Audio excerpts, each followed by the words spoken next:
उदय आप सभी का स्वागत करता हूं टेक्स्ट बुक के इस प्लेटफॉर्म पर।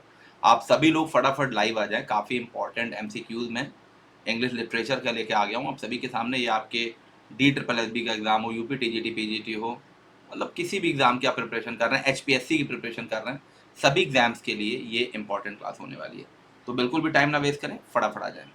चलिए फटाफट स्टार्ट करते हैं फिर। जी हाँ, तो यूपी टीजीटी पीजीटी की तैयारी कर रहे हैं, DSSB की प्रिपरेशन कर रहे हैं, तो सभी के लिए इंपॉर्टेंट क्लास है। UDAY हमारा कूपन कोड है। कोई भी बैच आप ज्वाइन करते हैं अब तो कूपन कोड ना आपको उदय ही अप्लाई करना है। UDAY अगर कूपन कोड अप्लाई करते हैं तो एक बेहतर बेनिफिट आपको मिलेगा देखने को। जी जी, आई एम लाइव नाउ। तो चलिए फटाफट स्टार्ट करते हैं फिर।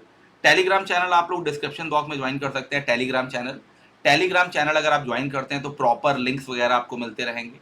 जो भी इंपॉर्टेंट लिंक्स है वो आपको मिलते रहेंगे, PDF मिलते रहेंगे, सारी चीज़ें आपको मिलती रहेंगी। आइए देखते हैं।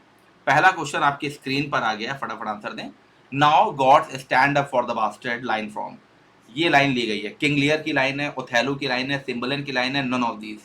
Now gods stand up for bastard, कि अब भगवान भी ऐसे लोगों का पक्ष ले रहे हैं जो अच्छे नहीं है।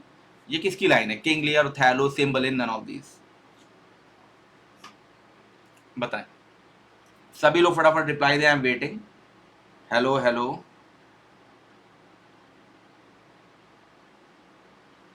ओके निधि जी, ठीक है ठीक है। संतोष जी, कंचन, नीलम, फटाफट रिप्लाई दीजिए। बहुत ही ज्यादा अच्छा क्वेश्चन है। इट इज आउटस्टैंडिंग क्वेश्चन है, माइंड ब्लोइंग।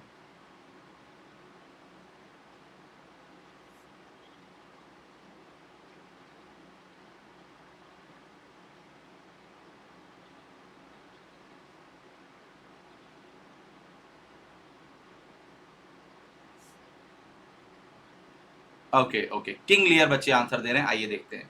एडमंड डेलिवर, तो आंसर तो आ ही गया। चलिए ठीक है, King Lear is the right answer. Edmund की ये सलिलिकी है, Edmund delivered this soliloquy just before he tricks his father, है ना, Gloucester, into believing that Gloucester legitimates and Edgar is plotting against him. I grow, I prosper, he says, and these words define his character throughout the play. Deprived by his bastard birth of the respect and rank that he believes to be rightfully his, Edmund sets about raising himself by his own efforts, forging personal prosperity through treachery and betrayals.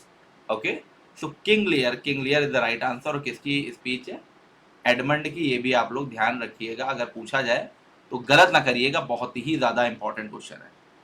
Yes, नमस्कार नमस्कार, hello, I am fine, आप लोग कैसे हैं? Okay okay, चलिए ठीक है। Moving to the next question. Blow winds and crack your cheeks, rage blow your characters, cataracts and hurricanes. बताइए, ये कैटरैक्ट्स एंड हरिकेन्स, हरिकेन्स आपको देख के आपको आंसर मिल जाएगा, फटाफट बताइए। Blow winds and crack your cheeks, rage blow your cataracts and hurricanes. Who says King Lear, Othello, Macbeth, या none of these?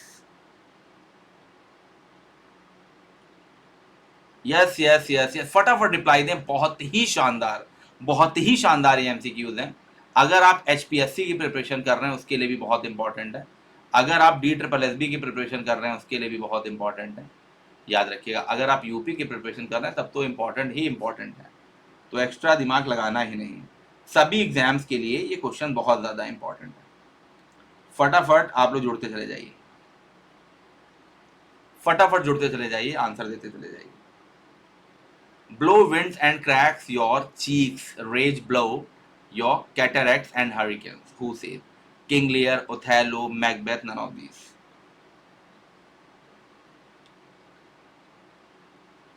आइए देखते हैं।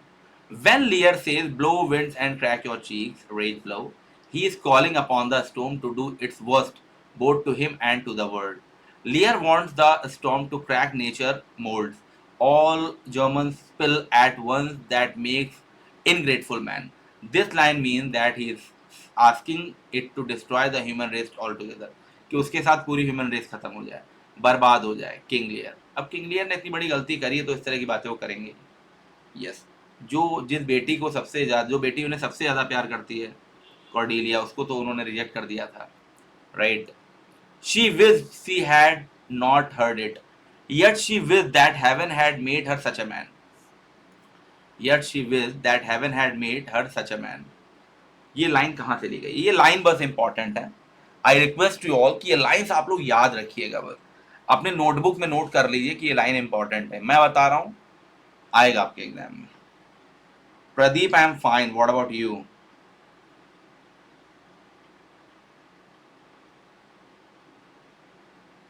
Yes, I'm also fine.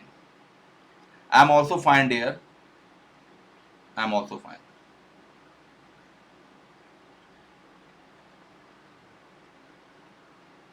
Okay okay, reply दीजिए बहुत तेजी से और बहुत ज़्यादा. लाइक आप लोग बहुत कम कर रहे हैं यार, लाइक कर लो. लगभग 70 बच्चे इस समय मुझे शायद दिख रहे हैं लाइव में. तो 70 अटेंडेंस तो होनी चाहिए ना. लाइक का मतलब आपकी अटेंडेंस होता है. तो आप लोग अटेंडेंस अपनी जरूर लगाइए. आइए देखते हैं. These are the words of Othello in the third scene when he appears before the Duke after he is accused of witchcraft to woo Desdemona. He further explains how Desdemona has fallen in love with him because of his bravery and adventurous. बिल्कुल सही है. Adventurous nature. This quote also means that Othello believes that Desdemona had wished to God to find a man like Othello. मतलब Othello को भी लगता था कि Desdemona ऐसे ही पर्सन ढूंढ रही थी मेरे जैसा, for her man of great virtue, right? तो अगर आप लोगों ने ये लाइन ध्यान से देखी होती तो आप, मतलब कौन ऐसा आदमी चाह रहा है? फिर भी she with that heaven had made her such a man. ठीक है, ओके. तो भाई साहब, Othello is the right answer. ये लाइन ओथेलो से ली गई है. बहुत ही इंपॉर्टेंट है यूपी टीजीटी का के लिए, तो बहुत ज़्यादा इंपॉर्टेंट है. यूपी टीजीटी की जो नॉर्मल कोर्ट्स हैं बच्चों को बिल्कुल रट गई हैं. तो इस लेवल की भी कोर्ट्स आप लोग याद रखिए, आपसे पूछी जा सकती हैं. जी हाँ, आपसे पूछी जा सकती हैं, बिल्कुल अलर्ट रहिए आप लोग. O Hamlet, thou hast cleft my heart in twain. Who says, O Hamlet, thou hast cleft my heart in twain? Who says, Ophelia, Gertrude, Claudius, none of these. O Hamlet, thou hast cleft my heart in twain. अब यार, ये तो आप लोग को पता ही है line कहाँ से ली गई है, बट ये क्वेश्चन कह रहा है हु सेज. ये लाइन कहता कौन है? हु सेज, फटाफट बताइए. मृदुला मिश्रा, स्मिता वर्मा, अर्चना जी, डीपी वर्मा, महावीर शाक्य.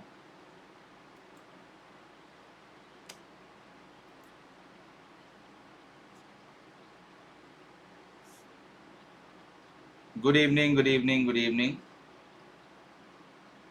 आइए देखते हैं. Gertrude is grieved, exclaiming, "O Hamlet, thou hast cleft my heart in twain. O Hamlet, thou hast cleft my heart in twain." Act 3. Here Gertrude feels hurt and guilty because of Hamlet's confrontation. Significance shows Gertrude human emotions. She feels bad about marrying Claudius and what she has put her son through. Her loyalties are divided between Hamlet and Claudius. कि मतलब उसको ऐसा लग रहा है कि Hamlet और Claudius के बीच सब बट गया है. उसको बहुत बुरा लग रहा है अपनी शादी को लेकर कि हैमलेट क्या सोच रहा है उसके बारे में. ठीक है. यस यस यस, बहुत ही इंपॉर्टेंट लाइन है, very important. Yes yes, very important. Gertrude is the right answer. ओ प्रांगत. प्रांगत आप हर चीज में पारंगत हैं. Orsino in 12th night in the Duke of Illyria, Venice, Italy, none of these. अच्छा क्वेश्चन है. देखन में छोटन लगे घाव करें गंभीर.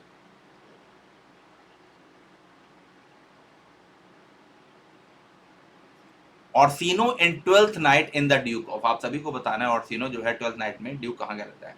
इलीरिया, वेनिस, इटली, या नन ऑफ दिस. बता ही दीजिए आज आपको, बता ही दीजिए आपके दिल में क्या है आज.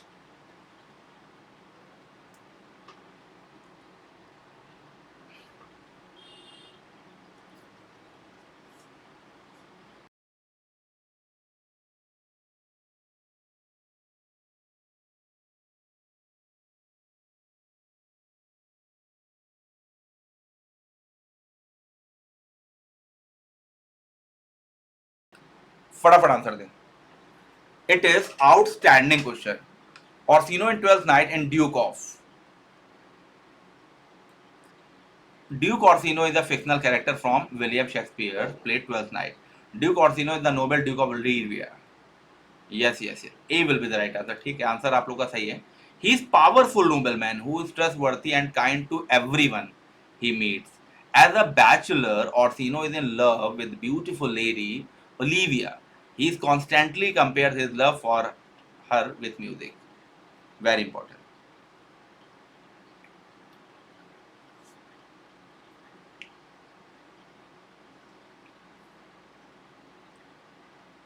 सर दिल में क्या गाना गा दीजिए.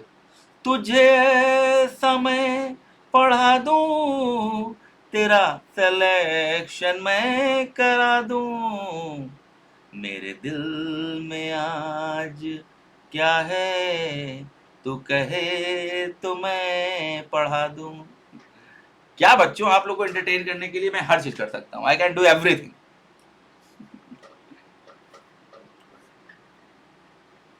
बस आप लोग को भी सिलेक्शन लेना है अच्छे से.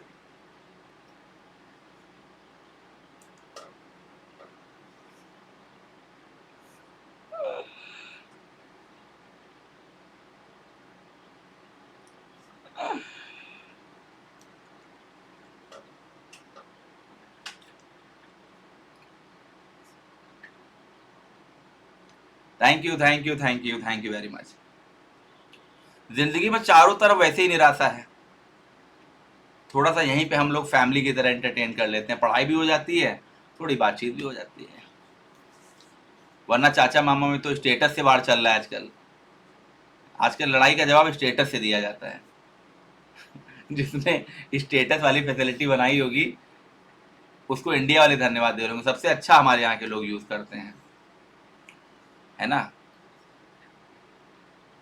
मतलब अभी अभी पितृपक्ष चल रहा था. पितृपक्ष तो कुछ लोग इस तरह के स्टेटस लगाए थे, पिंडदान कीजिए ऐसे रिश्तों का जो आपके होकर भी आपके नहीं है. वाह. स्टेटस वाला अगर चार्ज भी करता ना तो लोग चार्ज भी देते कि स्टेटस लेकिन लगाएंगे.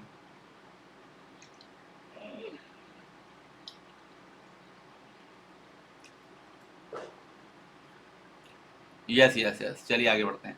It is a world to his hide virtue in who says. कौन बोलता है?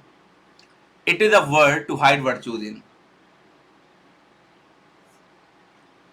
It is a world to hide virtues in.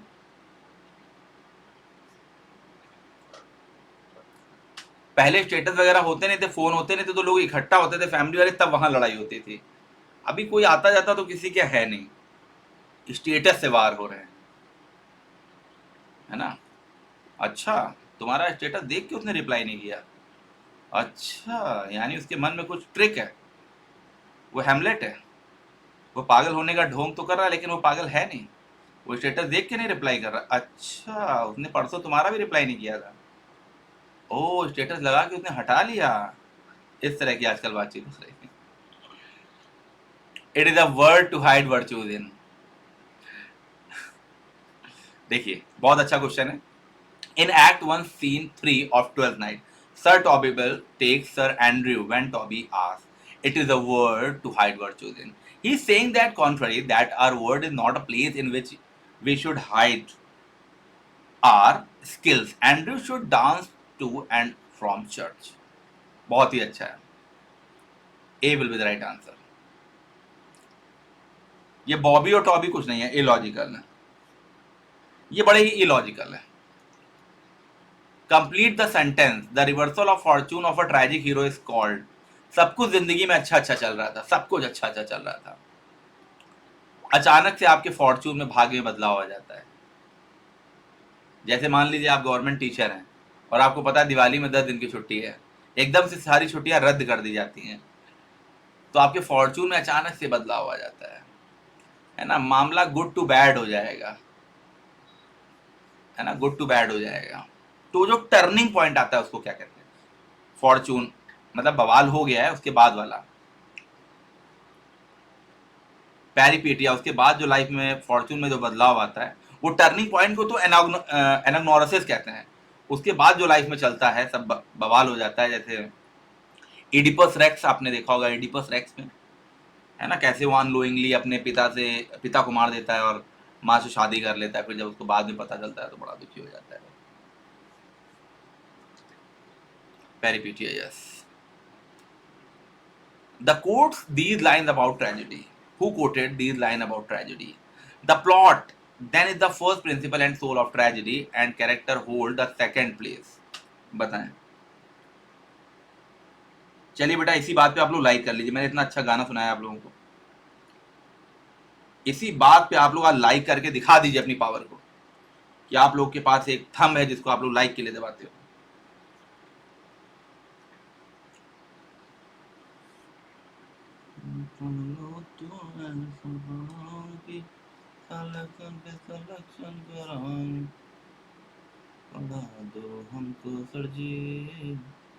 The plot then is the first principle and soul of tragedy, and character hold the second place. तो character को second place पे रख रहा है, plot को फर्स्ट प्लेस पे रख रहा है। ऐसा बंदा तो हमारा एरिस्टोटल ही हो सकता है। हिंदी में अरस्तु बोले, इंग्लिश में Aristotle, right? Yes. Thank you, thank you, thank you. कर दो शेयर, हम करेंगे आपकी care. Who defined tragedy in the following manner? किसने ट्रेजेडी को इनवर्ड्स में डिफाइन करा है? Tragedy is an imitation of an action that is serious, complete end of a certain magnitude. एक सर्टेन मैग्नीट्यूड पर होता है। तो इमिटेशन ऑफ एक्शन, एक्शन का जिसमें इमिटेशन हो, जो सीरियस हो, कंप्लीट हो end of a certain magnitude पर हो। तो प्लेटो ने कहा है, शेक्सपियर ने कहा है, अरिस्टोटल ने कहा है, या लॉन्गिनस ने कहा है। तो ये डेफिनेशन किसने दी है? अच्छा, मैं बता दूं, जो बच्चे DSSB TGT पेड बैच में पढ़ रहे थे टेक्स्ट बुक में, तो आज DSSB TGT लाइव बैच की लास्ट क्लास थी, रिसर्च मैथडोलॉजी हमने पढ़ा दिया है। DSSB TGT लाइव बैच आज खत्म हो गया है, तो अभी डिस्काउंट भी चल रहा है। जिनको लेना एडमिशन लेने, पूरी 80 क्लासेज आपको मिल जाएंगी वहाँ, पूरा हमने पढ़ा दिया है। अभी DSSB PGT की मैं रिकॉर्डिंग कर रहा हूँ, यूपी की रिकॉर्डिंग कर रहा हूँ, HPSC की रिकॉर्डिंग कर रहा हूँ। ये 3 बैचेस की मैं रिकॉर्डिंग कर रहा हूँ लिटरेचर की, ठीक है। बाकी यहाँ ग्रामर पेड बैच में दीपक सर पढ़ा रहे हैं, तो एक बेहतरीन कॉम्बो पैकेज आपको मिल रहा है। हाँ, जिन बच्चों को खबरें देर से मिली है, इस नंबर पे व्हाट्सएप कर देंगे, तो मैं DSSB में जो PDF वगैरह नहीं मिली है, पूरी हेल्प कर दूंगा। DSSB की जिसको भी स्टार्टिंग से PDF चाहिए आप बताइएगा, पेड बैच वाले बच्चों को वो दे दी जाएगी।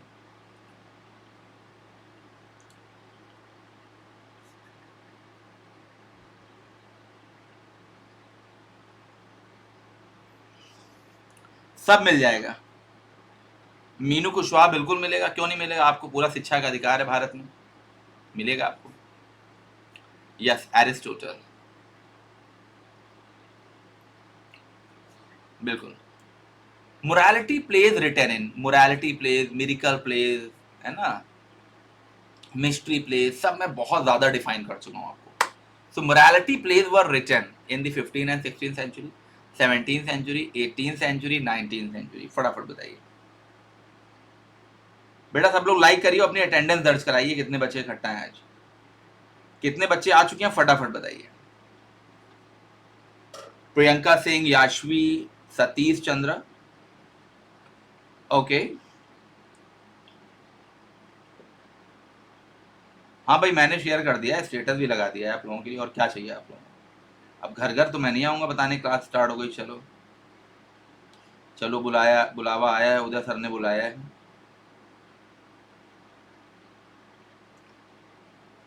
अच्छा, अन्नपूर्णा, ठीक है, ठीक है, जो लोग प्रेजेंट है, बहुत अच्छी बात, बहुत अच्छी बात। तो देखिए ऐसा है, 15 एंड 16 सेंचुरी, इसको माइंड में सेट कर लीजिए अच्छे से। The originator and namer of deconstruction is, बताइए, the originator and namer of deconstruction is Jacques Derrida, Friedrich Nietzsche, Martin Heidegger, Sigmund Freud. Please give me the answer. Karuna Santosh, ठीक है, ठीक है। Tejveer ji, how are you, कैसे हैं आप? The originator and namer of deconstruction is,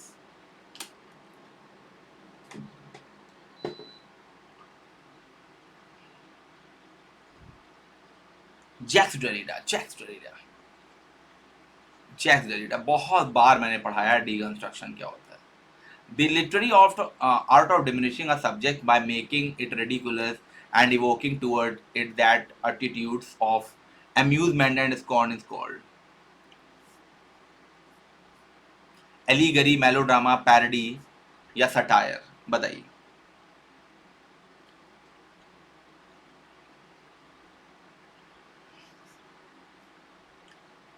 okay okay,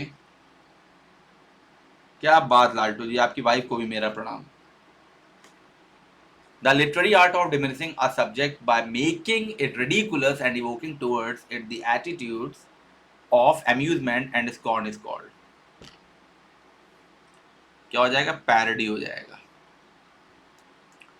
What does the term curtain raiser indicates in drama? What does the term curtain raiser indicates in drama? बताइए. Curtain raiser का क्या मतलब होता है drama में? One who raise curtains. Oh. A modern drama of serious nature. Oh. Super natural agency in drama which reveal some truth. A short play before the main play. इसका answer गलत करने का मतलब है कि मैं क्या ही बताऊं आपको. जो इसका आंसर सही देगा उसकी जो अगला करवा चौथ होगा उसके पहले इसकी सरकारी नौकरी लग जाएगी, और जो गलत आंसर देगा वो मार्केट में करवा खरीदता नजर आएगा. फटाफट बताइए. देखिए, सभी लोग करवा चौथ में सरकारी नौकरी पा जाएंगे, मुझे पता है. और ये उनके लिए जो अनमैरिड है. मैरिड वाले ख्वाब ना देखें, उनको जो मिलना था मिल चुका है.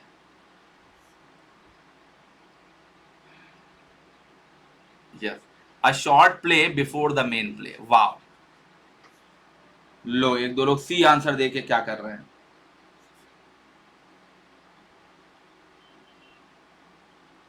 जिनकी शादी नहीं हुई है उनको मिलेगा. What is the meaning of the expression avant-garde? Avant-garde मैंने कई बार एक्सप्लेन करा है, आज एक्सप्लेन करने का मन नहीं है, फिर भी बताइए आप लोग. What is the meaning of the expression? 1001 बार मैं इसको एक्सप्लेन कर चुका हूं.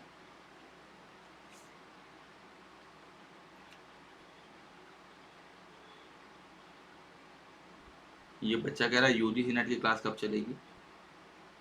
यूजीसी नेट की भी क्लास चलेगी, बिल्कुल चिंता न करिए. जिनको भी यूजीसी नेट का एडमिशन लेना है इस नंबर पे व्हाट्सएप कर दीजिएगा, बता दिया जाएगा.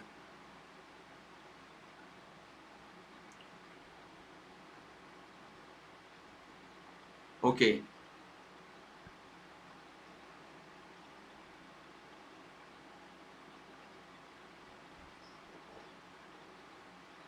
बताएं फटाफट.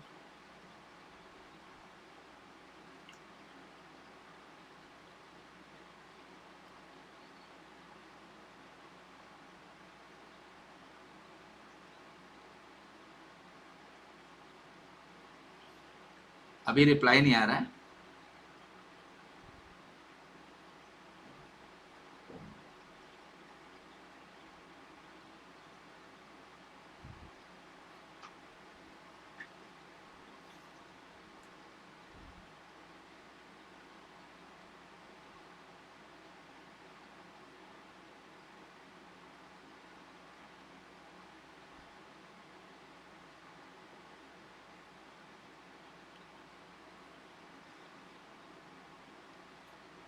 जी जी, बिल्कुल सही है. New writing that is innovative. बिल्कुल सही है, new writing that is innovative.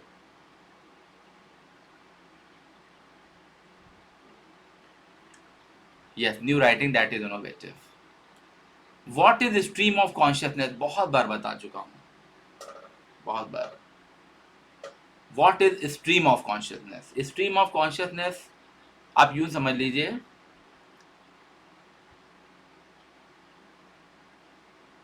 मतलब एक गाना है, मुझे याद नहीं आ रहा है, वो पूरा स्ट्रीम ऑफ कॉन्शियसनेस नहीं है. कभी आप, मैं अभी पढ़ा रहा हूँ, मैं पास में चला जाऊँ, फिर मैं फ्यूचर में चला जाऊँ, फिर मैं प्रेजेंट में आ जाऊँ, ये सब मतलब स्ट्रीम ऑफ कॉन्शियसनेस है. मतलब थॉट जो होते हैं स्ट्रीम की तरह बहते रहते हैं, कभी यहाँ कभी वहाँ, कोई लॉजिकल नहीं होते हैं, कोई ग्रामेटिकल स्ट्रक्चर में नहीं होते हैं. Stream of consciousness. बताइए.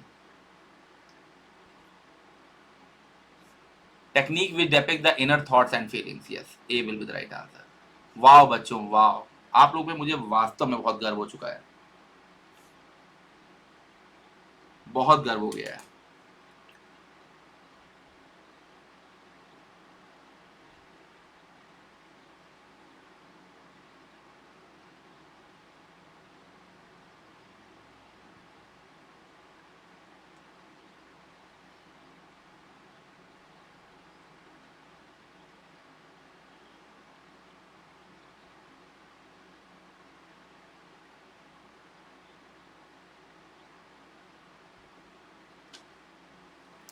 बताएं। Yes.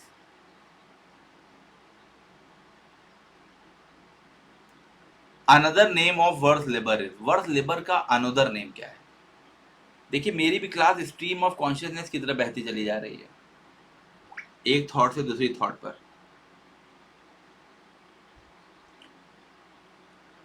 Another name of fourth wall लिबर is free open wall, blank wall, courtly wall, none of the above. तो क्या हो जाएगा? Free open wall. Free open wall का ही एक नाम वर्थ लिबर भी है। लालचू जी नमस्कार, पूनम जी, सतीश चंद्रा, दीपा रानी थैंक यू थैंक यू। काफी बच्चे जुड़ रहे हैं आज। और बेटा मैं देख पा रहा हूँ बहुत बच्चों ने लाइक भी कर दिया है, लाइक की बाढ़ आ गई एकदम से। Okay okay. A caesura is in a lion। अब सेज्यूरा क्या होता है ये सब मैं एक्सप्लेन कर चुका हूँ, कह दीजिए नहीं एक्सप्लेन किया है।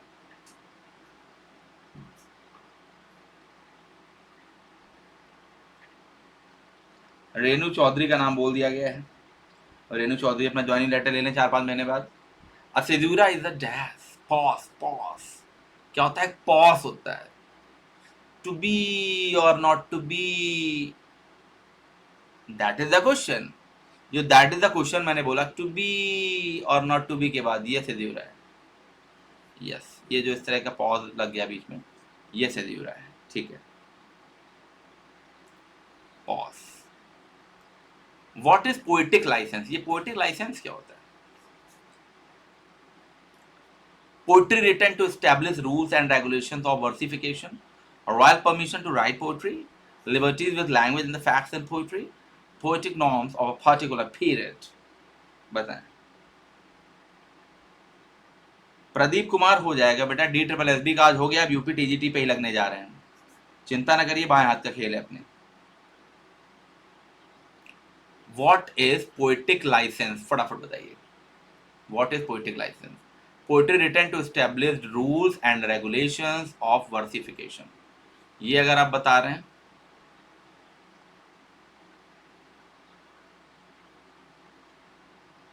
तो आप गलत बता रहे हैं, ये भी गलत बता रहे हैं। Liberties with language and facts in poetry, बिल्कुल सही है, C will be the right answer. Establish rules और रेगुलेशन लिखोगे तो पोएटिक लाइसेंस थोड़ा ना हुआ है, लिबर्टी होनी चाहिए। मिल्टन को याद करिए, कुछ कुछ याद आएगा। Okay okay. The unbroken flow of thought and awareness in the waking mind is called। जो unbroken flow of thoughts होता है, चलता ही रहता है, और अवेयरनेस जो होती है वेकिंग माइंड में, वो क्या कहलाती है? अभी मैंने जो पीछे एक्सप्लेनेशन किया था वही यहाँ क्वेश्चन बन के आ गया है। Stream of consciousness, epiphany, negative capability, objective correlative. चलिए कर दीजिए लाइक।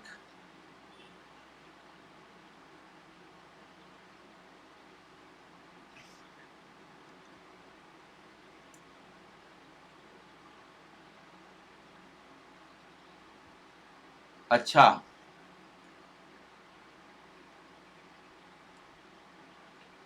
फटाफट आंसर दें।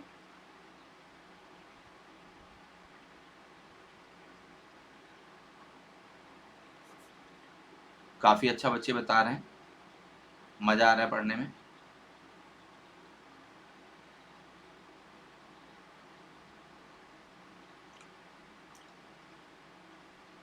Stream of consciousness, objective correlative बता चुका हूँ, नेगेटिव कैपेबिलिटी भी बता चुका हूँ, एपिफेनी बता चुका हूँ, सब पढ़ा चुका हूँ मैं। What is meant by catharsis? आज देखते हैं किसमें कितना है दम। आज आप लोग शेयर जरूर करिएगा आपके कितने सही हुए। What is meant by catharsis? Tragic flaw in the antagonist, tragic flaw in the protagonist, false step taken in dark या purgation of emotions of pity and fear. What is meant by catharsis? बताइए फटाफट.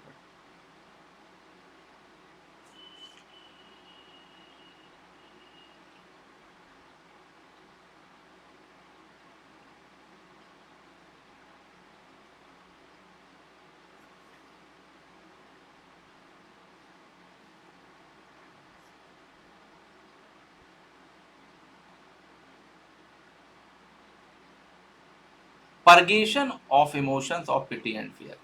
Catharsis क्या होता है कई बार मैं explain कर चुका हूं, अगर आप लोग करना चाहें तो बता दीजिए.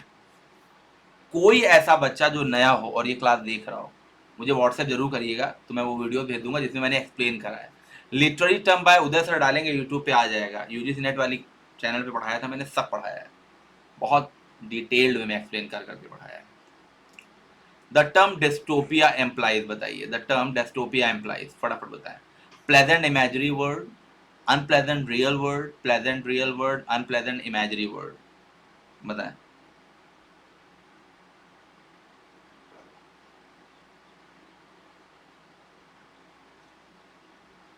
The term dystopia employees.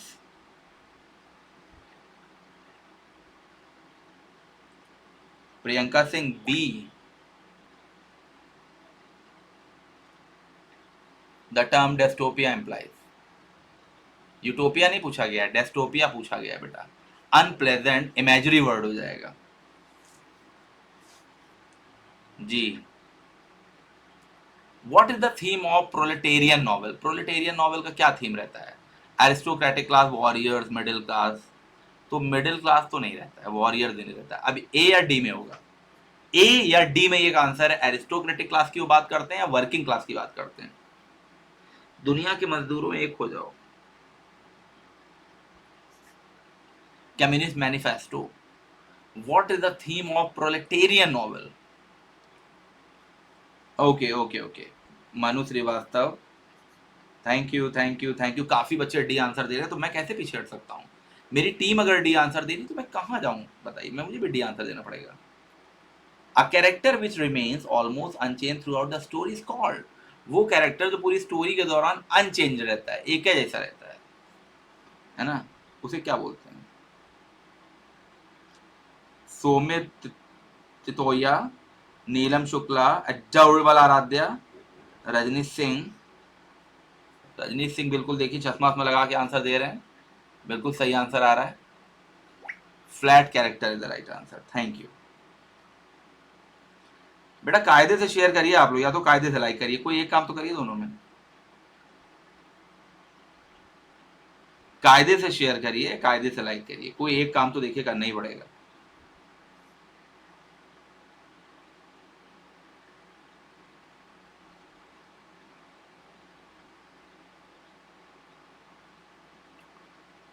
अच्छा,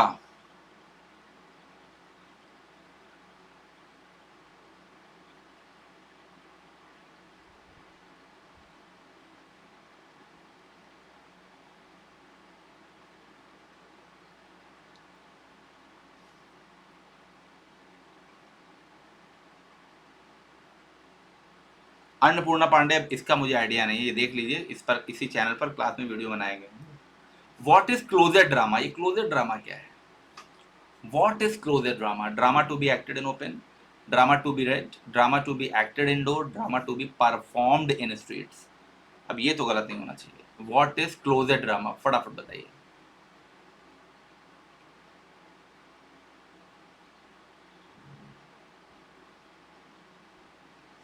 हाँ मैंने देखा ईयरफोन, आप JBL का ईयरफोन लगाए हैं, बहुत बढ़िया ईयरफोन, बहुत बढ़िया. What is closet drama? तो क्लोजेट क्लोज से याद रखो.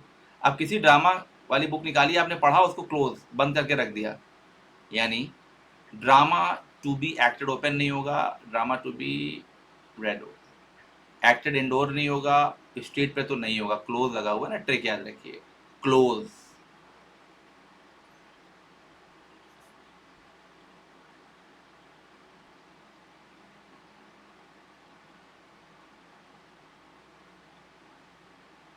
प्रांगा सिंह क्या बोल रहे हैं आप? मुझे पीके वाला आमिर खान बनाए दे रहे हैं?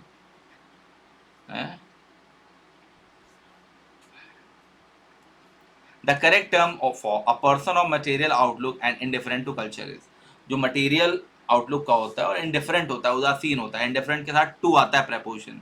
ये भी एक क्वेश्चन याद रखिएगा, ग्रामर का अच्छा है। कल्चर इज फिलिस्टाइंस, बार्बरस, नोमैड, अनाकिस तो नहीं होगा, नोमैड भी नहीं होगा। तो इसके लिए एक वर्ड बना है, प्रॉपर वर्ड फिलिस्टाइन। फिलिस्टाइन की स्पेलिंग याद रखिए, कई बार एग्जाम में आ जाती है।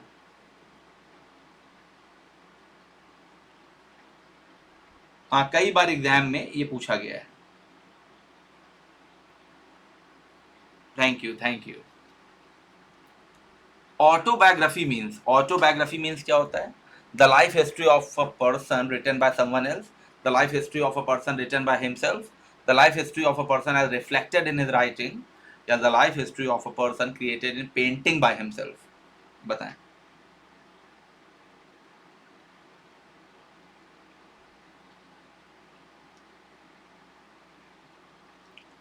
हाँ भैया, अभी रिप्लाई नहीं आ रहा, बहुत गजब क्वेश्चन है।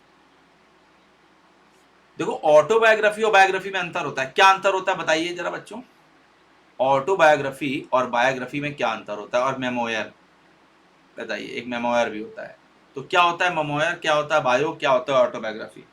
बताइए, बता ही दीजिए आज आप लोग। नहीं नहीं, मुझे अच्छा लगेगा आप लोग बताएंगे।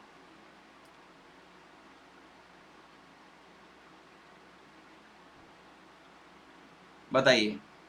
वॉइस बिल्कुल बेटा अप्रोप्रिएट है, बिल्कुल फंटेबुलस वॉइस है।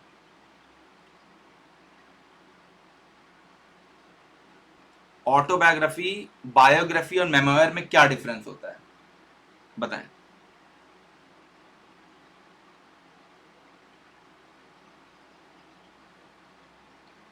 देखिए, सुप्रिया का आंसर आ रहा है, सरिता का भी आंसर आ रहा है। ओके, आंसर बहुत अच्छे अच्छे आ रहे हैं।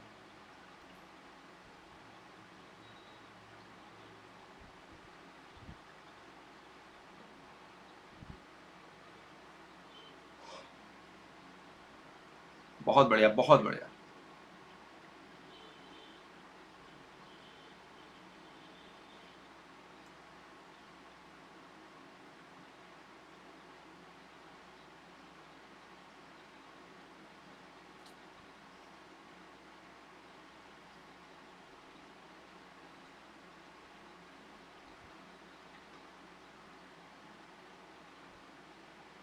देखिए, काफी बच्चे आंसर दे रहे हैं और मैं देख के बहुत खुश हूं कि लगभग बच्चों के आंसर सही हैं। लगभग बच्चों के आंसर सही हैं। चलिए, दीपा रानी बता रहा हूँ। तो देखिए, पहले मैं बायोग्राफी के बारे में बताता हूँ। सुनने में सेम लगे होंगे, लेकिन बायोग्राफी और ऑटोबायोग्राफी में बहुत फर्क होता है। हम लोग बायोग्राफी से बताते हैं, मेमोयर। बायोग्राफी क्या होता है? किसी इंसान की लाइफ के बारे में बताना, उसके पैदा होने से लेकर उसकी एजुकेशन, उसने क्या क्या किया, फिर उसके बाद उसके रिलेशनशिप, जो भी एक इंसान की लाइफ के ऑब्जेक्टिव्स होते हैं उनके बारे में बताना। ये बायोग्राफी की बात होती है। बायोग्राफी लिखने वाला पहले सारे फैक्ट जमा करता है, जिसके बारे में बायोग्राफी लिख रहा है उसके सारे डॉक्यूमेंट जमा करता है। फिर उसके बाद उसके आधार पर एक बायोग्राफी तैयार करता है। वो उसकी लाइफ में हुए सारे इंपॉर्टेंट इवेंट्स को, इंसिडेंट्स को मेंशन करता है बायोग्राफी के अंदर। बेसिकली अच्छे इवेंट्स को, अच्छी चीज़ों को। क्योंकि अगर बुरे इवेंट दिखाएगा तो वो हीरो बनने की जगह विलन बन जाएगा, जिसकी बायोग्राफी वो लिख रहा है। और ज़्यादातर बायोग्राफी के अंदर एड शामिल होते हैं। और बायोग्राफर के लिए ये बहुत इम्पॉर्टेंट हो जाता है कि जो ओरिजिनल डॉक्यूमेंट्स हैं उन्हीं में से इंफॉर्मेशन कलेक्ट करे। जैसे जिसके बारे में वो बायोग्राफी लिख रहा है, उसके लेटर्स हो गए, डायरीज हो गए, ऐसे डॉक्यूमेंट। इसके अलावा वो उस टाइम के, उस वक्त के कंटेम्प्रेरीज, यानी उसके साथ के राइटर्स या साथ के को वर्कर्स, उनके डॉक्यूमेंट्स से भी डेटा कलेक्ट कर सकता है। अब पहली बायोग्राफी जो लिखी गई थी वो थी पैरेलल लाइफ बाय प्लूटॉक। इसको लिखा था प्लूटॉक ने, और इसको ट्रांसलेट करा था सर थॉमस नॉर्थ ने, है ना। इंग्लिश में बायोग्राफी में सबसे इम्पॉर्टेंट वर्क है सैमुअल जॉनसन का, life of the English poet, most eminent English poet, 1779 से 1800 तक, राइट। और एक और बायोग्राफी है life of Samuel Johnson 1791 I think, इसको लिखा है जेम्स बॉसवेल ने, राइट। ये सबसे इंपॉर्टेंट वर्क है बायोग्राफीज के अंदर, इनको नोट कर लीजिएगा। तो बायोग्राफी में आपको समझ में आ गया होगा कि बायोग्राफी तो कोई और किसी और के लिखता है, लेकिन ऑटो, ऑटो का मतलब सेल्फ होता है, ऑटोबायोग्राफी का मतलब होता है खुद की बायोग्राफी, खुद लिखना, राइट। राइटर खुद अपने बारे में बताता है दुनिया को कि मैंने जिंदगी में क्या क्या किया है, और इसे basically first person point of view में लिखा जाता है। जैसे महात्मा गांधी की माई एक्सपेरिमेंट विद ट्रूथ है ना, ये जो बायोग्राफी बड़ी फेमस है, माई एक्सपेरिमेंट विद ट्रूथ। अब ऑटोबायोग्राफी में फ़र्क ये होता है बायोग्राफी से कि ऑटोबायोग्राफी सब्जेक्टिव हो सकती है। रीज़न क्या है? क्योंकि ये राइटर के अपने एक्सपीरियंसेस के बेस्ड पर लिखी होती है, इसीलिए ये सब्जेक्टिव हो सकती है, नोट कर लीजिएगा। जबकि बायोग्राफी ऑब्जेक्टिव होती है, जो किसी और के पॉइंट ऑफ व्यू से लिखी गई है, तो फैक्ट जमा करने पड़ेंगे उसको लिखने के। जैसे ऑटोबायोग्राफी का एक फेमस एग्जाम्पल है कन्फेशन, इसको लिखा था सेंट ऑगस्टीन्स ने, बहुत फेमस है कन्फेशंस। और कन्फेशंस रूसो ने भी लिखा था 1764 से 70 तक, रूसो ने भी लिखा था कन्फेशंस को, याद रखिएगा। वर्ल्ड की सबसे famous autobiography diary of a young girl, जिसको लिखा था एन फ्रैंक ने, diary of a young girl, आप जानते हो, सुना होगा आपने इस बारे में। अब हम लोग डिस्कस करते हैं ये मेमोयर क्या होता है। देखिए, मेमोयर के बारे में वो चीज़ें नहीं होती जो बायोग्राफी और ऑटोबायोग्राफी में होती हैं, ऐसे याद रखिए। यानी सारे फैक्ट्स शामिल नहीं होते इसके अंदर, या इसके अंदर याद रखिएगा, वो लोगों से मिलता है, उनसे एक्सपीरियंस गेन करता है, उसके बारे में लिखता है। मेमोयर के अंदर ऑथर अपनी पर्सनल नॉलेज का यूज़ करता है, जो भी उसके साथ में घटनाएं होती हैं उनको एक इमोशनल टच देकर वो लोगों के सामने प्रेजेंट करने की कोशिश करता है। बहुत ही फेमस एग्जाम्पल है मेमोयर का, I know why the caged bird sings, बड़ा अच्छा एग्जाम्पल है। इसको लिखा था माया एंजेलो ने। इनके लिए टॉनी मॉरिसन ने क्या कहा था? इनके लिए टॉनी मॉरिसन ने कहा था कि ये वो थी जिन्होंने यूएस में अफ्रीकन अमेरिकन राइटिंग्स को लॉन्च करा था। याद रखिएगा, launch the African American writing in the US, right. तो उम्मीद करता हूँ ये चीज़ें आपको अच्छी लगी होगी, राइट। ये जो मैंने टॉपिक बताया यहाँ पर, बायोग्राफी, ऑटोबायोग्राफी, मेमोयर, ये आपको क्लियर हो गया होगा। बताइए क्लियर हुआ कि नहीं हुआ, पहले बताइए। कितने बच्चों को क्लियर हुआ, कितने बच्चे फिर से जानना चाह रहे हैं? मुझे नहीं लग रहा है कि कोई दिक्कत होगी आपको, लगभग बच्चों को आई होप क्लियर हो गया होगा।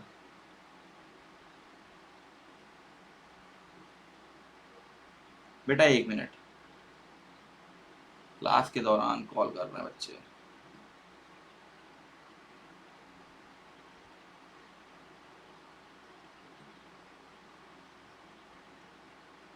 बच्चों 1 मिनट।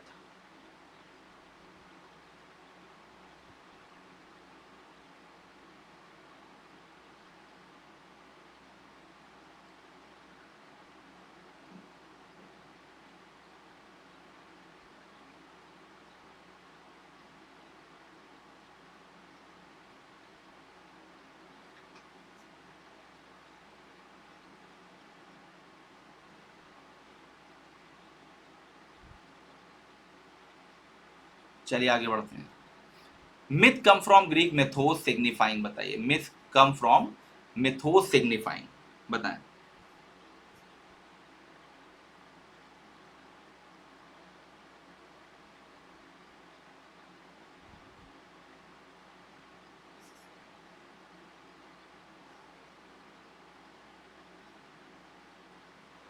एक बच्चा कह रहा है मेमोयर एक बार और एक्सप्लेन कर दिए। कितने लोग मेमोयर और का एक्सप्लेनेशन और चाह रहे हैं?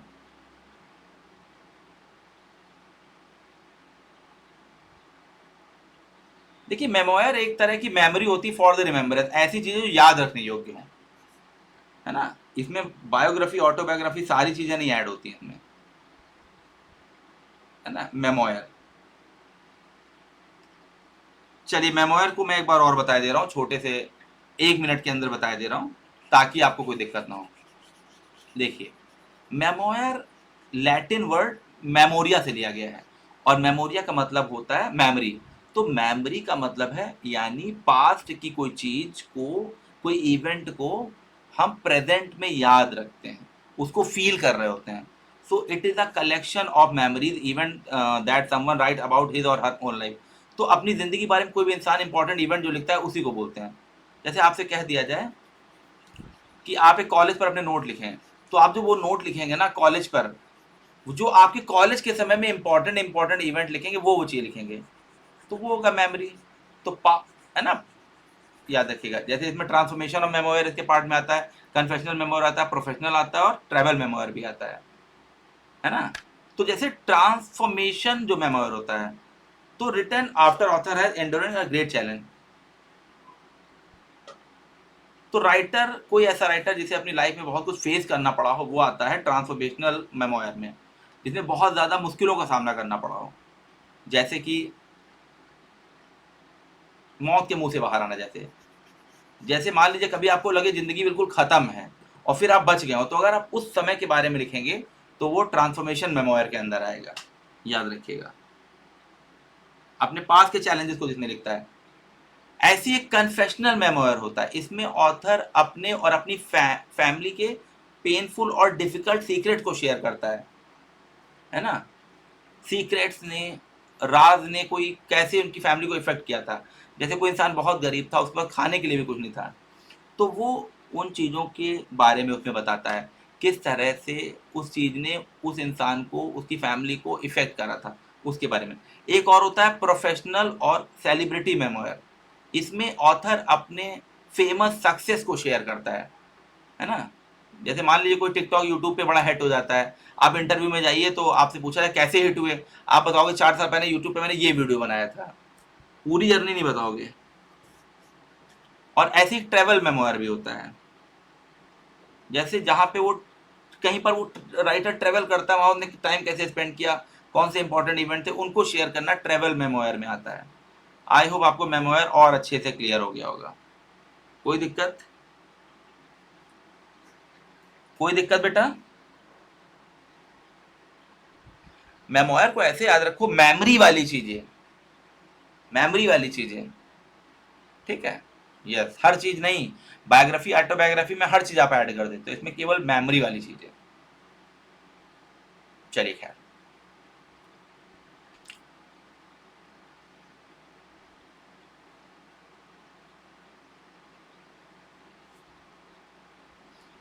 इसका आंसर तो बी हो जाएगा, ऑटोबायोग्राफी हिमसेल्फ हो जाएगा। Myth come from Greek mythos signifying, बताइए।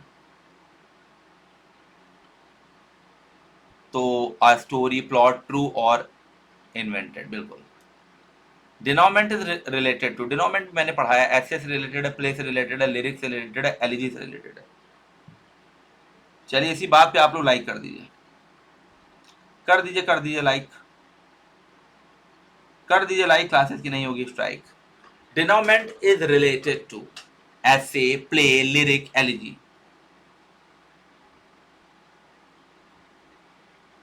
नहीं नहीं, रेणु चौधरी दिन भर पढ़ाते ही रहते हैं, तो डिनोमेंट इज रिलेटेड टू,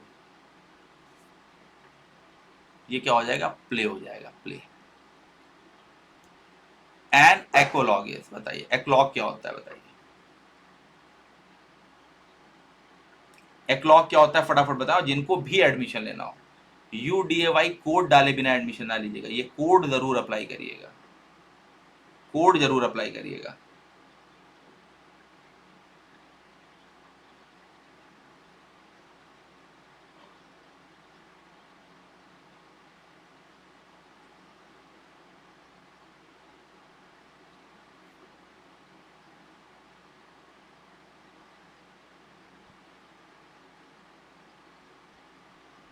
यस, काफी बच्चे आंसर दे रहे हैं,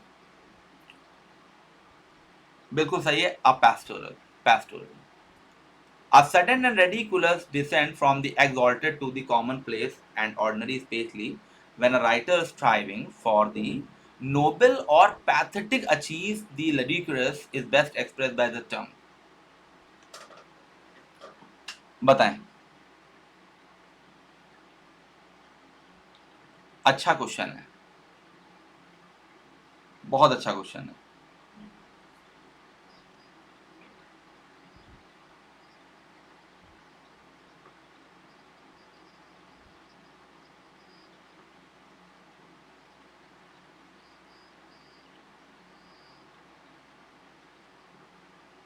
बताएं। बिल्कुल सही है, बैथोस, बैथोस इज द राइट आंसर। बड़ी इंटरेस्टिंग लिटरेरी डिवाइस है बैथोस, बड़ी इंटरेस्टिंग लिटरेरी डिवाइस है। बैथोस एक ऐसी डिवाइस है जिसमें आपको सडन चेंज नजर आएगा टोन में, यानी कि आपको लेट सपोज कि लिटरेचर आप पढ़ रहे हो, तो उसमें ना आपको एक सीरियस टोन नजर आ रही थी, यानी आप सीरियस डिबेट चल रही थी, और सडनली वो सीरियस टॉपिक जो है वो डिसअपॉइंटिंग में चेंज हो गया, यानी आप जो है मायूस हो गए, आप सैड हो गए, कई बार ऐसा होता है। ठीक है ना, तो उसे बोलते हैं बैथोस। जैसे मान लीजिए कोई टॉक सब्लाइम सब्लिमिटी में चल रही है और रेडिकुलस में चेंज हो जाए, राइट, तो वो बैथोस का एग्जाम्पल हो जाएगा। सब्लाइम मतलब जिसमें अच्छी सी फीलिंग में कुछ लिखा हुआ है, खूबसूरती से लिखा हुआ है, और वो रेडिकुलस मीन्स या मजाकिया सा हो गया। ठीक है, याद रखिएगा, बैथोस बोलते हैं। कैथारसिस मैं आपको बता ही चुका हूं, रिलेटेड टू ट्रेजिडी, ट्रेजिडी से रिलेटेड है। कौरस क्या होता है बताइए।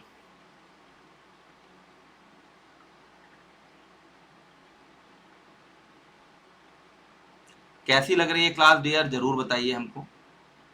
और अभी ताबड़तोड़ और कंटेंट मिलेगा, क्योंकि जो डी ट्रिपल एस बी का मेरा बैच चल रहा था उससे मैं थोड़ा सा फ्री हो गया हूँ। तो अब स्पेशली जो पेड बैच में बच्चे हैं यूपी पे, इन पे ज़्यादा वीडियोस बनेंगे, यूपी पे और D triple S B PGT पे ज़्यादा वीडियो बनेंगे। तो बिल्कुल अलर्ट रहिए आप लोग, अब सब मिलेगा।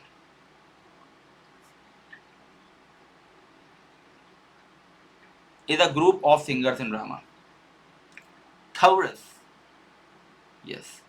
कॉमिक रिलीफ इम्प्लाइज, ये कॉमिक रिलीफ क्या होता है?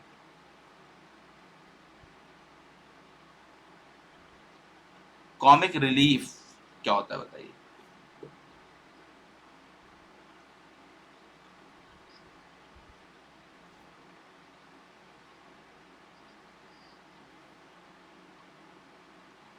देखिए, कॉमिक रिलीफ अगर मैं गलत नहीं हूं तो फर्स्ट टाइम इसको ज्यादा पॉपुलर विलियम शेक्सपियर ने करा था। पहले आंसर देख लीजिए, a short humorous episode interrupting a tragedy. First time William Shakespeare ने इंट्रोड्यूस करवाया था।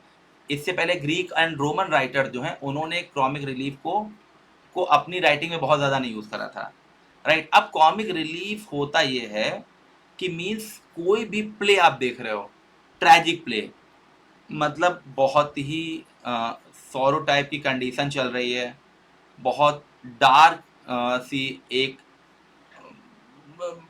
चल रहा है, डार्क सी सिचुएशन चल रही है, और जितने भी ऑडियंस हैं वो बहुत ज़्यादा मतलब उसमें सेंस ऑफ फियर क्रिएट हो रहा है ऑडियंस में, उसमें सेंस ऑफ सस्पेंस क्रिएट हो रहा है।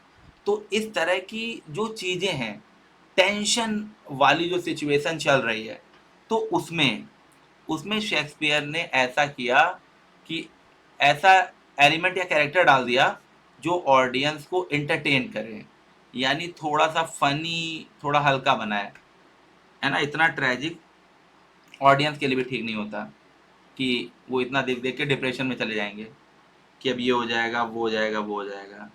तो इस समय यही है कि शेक्सपियर ने इस तरह का एलिमेंट अपने प्लेज में डाला, है ना, कि जो भी ऑडियंस हो वो इसमें थोड़ी उसमें थोड़ा एंटरटेनमेंट है, यानी थोड़ी सी फनी सिचुएशन बना दी, है ना, याद रखिएगा। अब इसके एग्जाम्पल जैसे कि मैं बताऊं, जैसे कि सीन था ग्रेव ग्रेव डिगर का, है ना, हेमलेट में। उसके बाद जो है डंकन पॉर्टन, वो मैकबेथ में मिलेंगे। फूल जो हैं मतलब फूल का आपको पता है, किंग लियर में जो फूल का इम्पोर्टेंट रोल है, जो उसने फन क्रिएट करा होता है, उसके उस फूल का कैरेक्टर ये है कि उसका नाम फूल है, लेकिन उसके जो जितने भी उसके एक्शंस हैं जितने भी उसके डायलॉग हैं वो बड़े ही ज़्यादा क्या है, समझदारी वाले हैं। देखिए कॉर्डेलिया के लिए कितना पक्ष लेता है वो, बड़े इंटरेस्टिंग वे में वो समझदारी के साथ वो बात करता है, अपने डायलॉग कन्वे कर रहा होता है। मीन्स सबसे ज़्यादा समझदार उसमें फूल ही होता है, लेकिन नाम उसका क्या है, फूल। अब किंग लियर जो है यहाँ पर बड़ा ही अच्छा बड़ा किंग था और बहुत पावरफुल किंग, लेकिन वो बहुत ज़्यादा फूल होता है।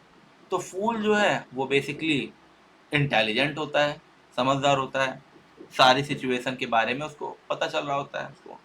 तो उस समय वो जो फूल के डायलॉग्स होते हैं ना, वो जो फन क्रिएट कर रहे हैं प्ले में। अब यहाँ पर पोलोनियस जो है उसकी जो स्पीच है हेमलेट में, इसके अलावा रोमियो एंड जूलियट में भी आपको ऐसे सीन नज़र आएंगे। तो ये सब क्या है, ये सब कॉमिक रिलीफ के बारे में, जो कि शेक्सपियर ने अपने प्लेज में यूज़ करा है कि ऑडियंस जो है इस तरह की ट्रैजिक जो सिचुएशन चल रही होती है उससे निकलकर थोड़ा सा इंटरटेन भी हो। राइट, ठीक है। तो आई होप ये समझ में आ गया होगा। बीट राइटर्स बताइए, बीट राइटर्स।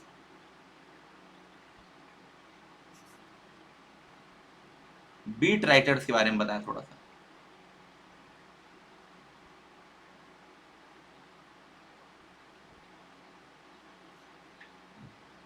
बताइए बच्चों।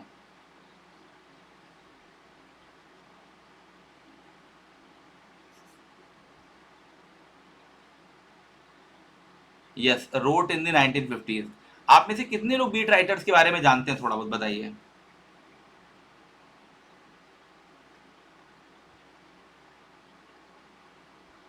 देखिए जो बीट राइटर्स थे ना, ये अमेरिकन राइटर्स का ग्रुप था।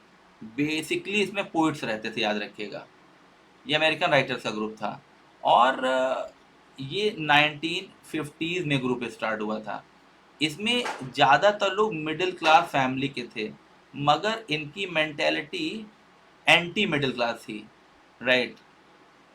इसके अलावा इन लोगों को बहुत सुख चाहिए था। ये ब्लिसफुल रहना चाहते थे, है ना, याद रखिएगा। ओके। इनको एंजॉय करना था लाइफ में। यस। ये ड्रग्स ड्रग्स को लेके, सेक्स हो गया या शराब को लेकर, किसी भी तरह से ये इनको बस हैप्पी रहना था। इनका मेन मकसद था कि मुझे खुश रहना है बस। ठीक है। ऑलमोस्ट ये कह सकते हैं परसिसिव लाइफ जीना चाहते हैं, मगर बगैर किसी रोक टिक के वो वाली लाइफ जीना चाहते थे, है ना। मतलब इनको परमिशन चाहिए हर चीज़ के लिए, कुछ भी जो मन में आए करना चाहें। दिन भर ड्रग्स लें, है ना, सेक्सुअल प्लेजर लें। बुद्धिज़्म में भी ज़्यादा बिलीव करते थे, क्योंकि बुद्धिज़्म का ही वो काफ़ी लिबरल है, उदार है। तो कोई धर्म अगर इनको पसंद आया था तो बुद्धिज़्म था वो। तो ये काफ़ी लिबरल रूल्स हैं इसके। इसके अलावा ड्रिंक करें, कुछ भी। अब यहाँ इसका मेन पर्पज़ ये था सेल्फ रियलाइजेशन और सेल्फ एक्सप्लेनेशन, कि मुझे, मतलब मैं कौन हूँ, इस क्वेश्चन का आंसर उनको चाहिए था। और जो भी मैं एक्सप्रेस करना चाहूँ, किसी के लिए बोलना चाहूँ, मैं बोल सकूँ। ठीक है। इनके सोचने के तरीके क्या थे, इनकी आइडियोलॉजी क्या थी, इनकी विचारधारा क्या थी, एंटी इस्टेब्लिशमेंट। मतलब जो भी चीज़ें इस्टेब्लिश हुई हैं वो सब बकवास हैं, फालतू की हैं, कोई इसका यूज नहीं है, कोई इसकी मोरल वैल्यू नहीं है, सब यूजलेस हैं। ठीक है। तो वो एंटी इस्टेब्लिशमेंट, एंटी पॉलिटिकल थे। इनको पॉलिटिक्स में जो पार्टी होती थी, कुछ भी होता था, एंटी इंटेलेक्चुअल। ठीक है। इंटेलेक्ट के भी खिलाफ थे ये। और अपोजिंग अपोजिंग प्रिवेलिंग कल्चर, जो भी कल्चर उनके समय प्रिवेल कर रहा था 1950s में। ये क्वेश्चन कई बार आया वो एग्जाम में कि बीट जनरेशन कब थी। तो 1950s का टाइम था वो। एक्चुअली लेट 1950s आप कह सकते हो, 1955 के बाद की बात आप कह सकते हो। ठीक है। और 1965 तक था, ये याद रखिए, 10 साल तक मोस्टली। ठीक है, चलिए, तो चलिए अब इतना ही रखते हैं, बहुत बताएंगे तो लंबी क्लास हो जाएगी। ये आज का क्वेश्चन ऑफ द डे है, व्हाट इज सलिलिकी। इसका आप लोग कमेंट करके आंसर दीजिएगा, राइट, इसका आंसर आप सभी लोग कमेंट करके दीजिएगा। Thank you.